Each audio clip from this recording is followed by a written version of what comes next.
Hello दोस्तों, hinduज-festival.com में आपका स्वागत है। आज हम आपके लिए लेकर आए हैं महाशिवरात्रि व्रत विधि, महाशिवरात्रि व्रत की कथा, महाशिवरात्रि व्रत की महिमा। फाल्गुन कृष्ण त्रयोदशी को महाशिवरात्रि का व्रत किया जाता है।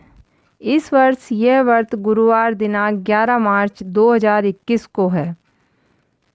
फाल्गुन कृष्ण त्रयोदशी को अर्धरात्रि व्यापिनी चतुर्दशी होने के कारण इसी दिन रात्रि जागरण कर रात्रि के चारों पहर पूजन करने से सभी मनोकामनाएं पूर्ण हो जाती है। इसी दिन महाशिवरात्रि का व्रत है।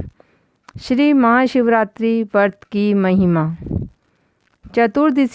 चतुर्दशी तिथि को शिवरात्रि है। व्रतों में शिवरात्रि भगवान शंकर के प्रादुर्भाव की रात्रि मानी जाती है।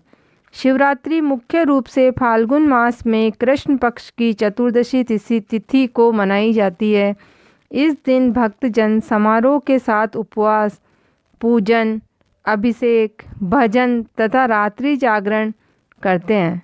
इससे भगवान सदाशिव प्रसन्न होते हैं और सुख शांति प्राप्त कराकर धन, वैभव, ऐश्वर्य प्रदान करते हैं। महाशिवरात्रि व्रत पूजन विधि। प्रातःकाल स्नान आदि से निर्मित हो घर को साफ कर गंगा जल का छींटा लगाएं। सभी पूजन सामग्री को लेकर घर में या मंदिर में या मिट्टी का शिवलिंग बनाकर विधि विधान से मंत्रोच्चार के साथ शिवजी का अभिषेक करें। महाशिवरात्रि को सभी पहर पूजन करना चाहिए। रात्रि में तीनों पहरों में की गई पूजा विशेष फलदायी है। गरुड़ पुराण के अनुसार भगवान शिव को बीलपत्र, कच्चा दूध, गोद्रव्य, गंगा जल, आकड़े के पुष्प, धतूरा, भांग, रुद्राक्ष, शहद, घी, कपूर, रुई, रोली, मोली, अक्षत, जनेऊ का जोड़ा, मिष्टान आदि भगवान शिवजी को अत्यंत प्रिय हैं। इन सब से सात्विक भाव से पूजा अर्चना करें। महाशिवरात्रि व्रत की कथा। शिव पुराण के अनुसार एक शिकारी जानवरों का शिकार करके अपने कुटुंब का पालन पोषण करता था। एक रोज़ वह जंगल में शिकार के लिए निकला, लेकिन पूरे दिन परिश्रम करने के बाद भी उसे कोई जानवर नहीं मिला। भूख प्यास से व्याकुल होकर वह रात्रि में जलाशय के निकट एक बील वृक्ष पर जाकर बैठ गया। बील वृक्ष के नीचे शिवलिंग था जो बील पत्रों से ढका हुआ था। शिकारी को इस बात का ज्ञान नहीं था। भूख से व्याकुल होने के कारण बील पत्र के पेड़ पर परेशान बैठा था कि अचानक उसके स्पर्श से नीचे शिवलिंग के ऊपर कुछ पत्ते गिर गए।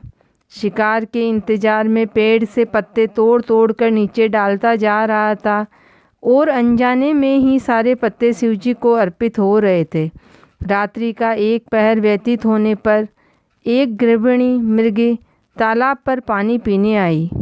शिकारी ने धनुष पर तीर चढ़ाकर ज्यों ही प्रत्यंचा खींची, मृगी बोली, शिकारी, मुझे मत मारो, मैं गर्भिणी हूँ, शीघ्र ही अपने बच्चे को जन्म दूंगी। एक साथ दो जीवों की हत्या करोगे ये उचित नहीं है। अपने बच्चे के जन्म के शीघ्र बाद मैं तुम्हारे पास वापस आ जाऊंगी, तब तुम मुझे मार लेना। शिकारी को हिरनी पर दया आ गई और शिकारी ने प्रत्यंचा ढीली कर दी। मृगी अपने रास्ते चली गई। कुछ समय बाद दूसरी मृगी आई। शिकारी ने धनुष बाण चढ़ाया और अनायास ही उसके हाथ से बीलपत्र के पत्ते और उसकी आँख से कुछ आंसू की बूंदें शिवजी को समर्पित हो गई।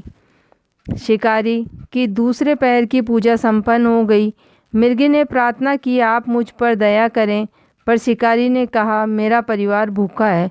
मृगी विनती करती रही। शिकारी से उसने वादा किया कि उसका कार्य संपन्न होते ही वह शीघ्र लौट आएगी। शिकारी ने उसे भी जाने दिया। मन ही मन सोच रहा था कि उनमें से कोई हिरनी लौट आए और उसके परिवार के लिए खाने को कुछ मिल जाए।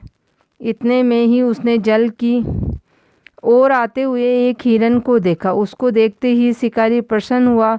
अब फिर धनुष का बाण चढ़ाने लगा। तभी शिवजी पर कुछ पानी की बूंदें और बील पत्र के पत्ते शिवजी को अर्पित हो गए। और पत्तों की आवाज़ से हिरण सावधान हो गया। उसने शिकारी को देखा और पूछा, तुम क्या करना चाहते हो? वह बोला, मैं मेरे परिवार के भोजन के लिए तुम्हारा शिकार करना चाहता हूँ। वह मृग विचित्र था। बोला, यह मेरा सौभाग्य है कि मेरा शरीर किसी के काम तो आएगा। परोपकार से मेरा जीवन सफल हो जाएगा, पर कृपा कर अभी मुझे जाने दो, ताकि मैं अपने बच्चे को उसकी माँ को सौंप कर आता हूँ। शिकारी ने हिरण की सारी बात बताई और कहा, तुम मुझे मूर्ख तो नहीं बना रहे हो? यदि तुम भी चले गए तो मेरे परिवार का क्या होगा? हिरण ने सत्य बोलने का वादा किया और चला गया। शिकारी मन ही मन विचार करते पेड़ के पत्ते तोड़ तोड़ कर नीचे गिराने लगा और भावुक हो आंखें नम हो गई और शिकारी की चौथे पैर की पूजा संपन्न हो गई। शिकारी ने देखा सारे मृग मृगिनी अपने बच्चों के साथ आ रहे हैं। शिकारी बहुत अधिक प्रसन्न हो गया। वचन के पक्के मृग मृगिनी उनके बच्चों को देखकर शिकारी का मन करुणा से भर गया और उसने उनको जाने दिया। उसके ऐसा करके देवता भगवान शिवजी प्रसन्न होकर तत्काल उसको अपनी दिव्य रूप का दर्शन कराया और सभी देवी देवताओं ने पुष्पों की वर्षा की तथा उसकी सुख समृद्धि का वरदान देकर गुह नाम प्रदान किया और मृग परिवार को मोक्ष की प्राप्ति हुई। यही वह गुह था जिसके साथ भगवान श्री राम ने मित्रता की थी। भगवान शिव को भोलेनाथ के नाम से भी जाना जाता है। भगवान शिव की जटाओं में गंगा जी निवास करती है और मस्तक पर चंद्रमा, 3 नेत्र वाले नीलकंठ, हाथ में डमरू, त्रिशूल, अंग पर भस्म रमाए, गले में विषधारी नाग, नंदी की सवारी करने वाले त्रिलोकीनाथ भगवान शिव भक्तों को मनचाहा वरदान देते हैं। करुणा के सागर हैं। जो महाशिवरात्रि का व्रत करता है तथा विधि पूर्वक शिवजी की पूजा करता है, उन भक्तों की सभी मनोकामनाएं पूर्ण हो जाती है। पूजा के अंत में भगवान सदाशिव से क्षमा याचना करें।